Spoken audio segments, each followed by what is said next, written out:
Hey there, everyone. Welcome back to another episode of Day to Day, the podcast where we explore the joys and challenges of everyday life. I'm Emma. And I'm Alex. Whether it's personal growth, navigating relationships, or just tackling the chaos of the day, we're here to talk about it all and hopefully help you along the way. So grab your coffee, tea, or whatever keeps you going. And let's dive into today's episode. Hey, folks. Today we're diving into a topic that might make some of you squirm a little: over-saving money. It's something a lot of us can relate to, right? Oh, definitely.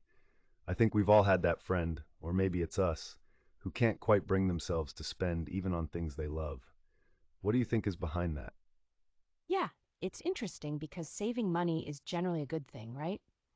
But when it becomes about denying ourselves basic joys and comforts, it can turn into something a bit more complicated. Some people call it money shame. Money shame, huh? That's when people feel like they're not worthy of spending on themselves because of a deep-rooted belief they're not good enough. Often this issue traces back to how they were raised. Exactly. Like, imagine growing up in a household where economic stress was always palpable. That stress can shape how you view money and worth later on. Right? And it's not just about skipping a concert or a meal out. This shame can lead to a cycle of feeling like you're only deserving of the bare minimum, right? You got it. It can really affect your quality of life. People start equating lower price with better decision making, disregarding the happiness or benefits of a higher priced option. And it's not just about material things. It also affects your mental health. If money decisions are draining your energy and causing decision fatigue, that's a problem. Totally. Imagine spending 2 hours comparing prices just to save a couple of bucks. That's a lot of emotional labor for very little payoff. And at some point, you hit a wall where everything feels meaningless, partly because you're missing out on experiences that fill your life with joy and satisfaction. It's that classic Maslow's hierarchy of needs, right? If we're stuck at just trying to survive and save, we're ignoring higher needs like self-fulfillment and happiness. Wow, that makes a lot of sense.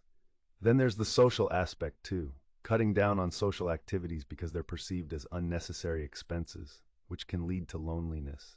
Social connections are crucial for our sense of belonging and self-value. If you're constantly opting out due to cost, it could damage relationships and leave you feeling isolated. So how do we get out of this cycle of oversaving and underspending? First, tackling those internalized negative voices can help. When those thoughts pop up, I don't deserve this or it's too expensive, challenge them by reminding yourself you are worth it. Easier said than done, I suppose. But maybe leaning on a friend for reality checks can ground us in what's necessary versus just anxiety-driven. Absolutely. Setting realistic small financial goals can also make saving more rewarding. It's about making room for some joy and self-care too. And perhaps cultivating a mindset that sees money as a tool for enhancing life, not something to hoard out of fear. Exactly. We need to redefine our relationship with money so it serves us, without letting consumer culture pressure us into extreme frugality. In the end, striking a balance seems key. Save wisely, spend meaningfully. It's about being financially astute yet open to rewarding life experiences. Spot on.